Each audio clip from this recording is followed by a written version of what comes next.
Want to improve your jawline using AI right from your phone? In this video, I'll show you how to use the Jawmax app, step by step. Now, let's jump straight in. First, download and install the Jawmax app from the Google Play Store or App Store, depending on your device. Once it's installed, open the app for the first time.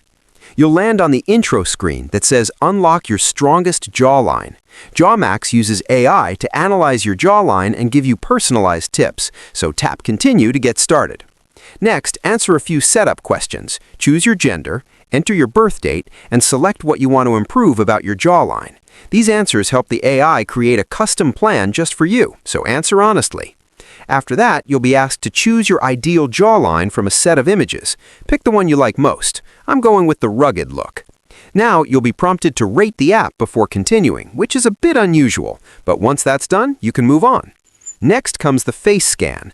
Tap Scan Your Face, then take one front-facing photo and one side-facing photo. Make sure you're in good lighting, centered in the frame, and the photos are clear for the best results.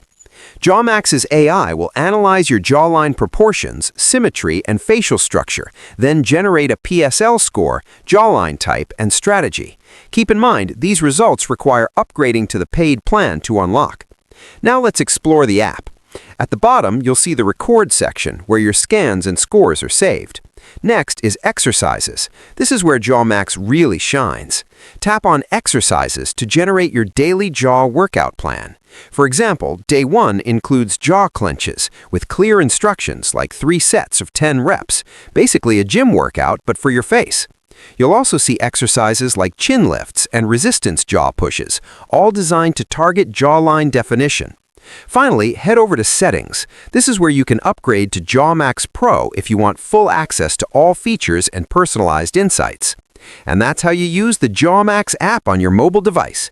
If you enjoyed this walkthrough, hit like, subscribe, and I'll see you in the next video.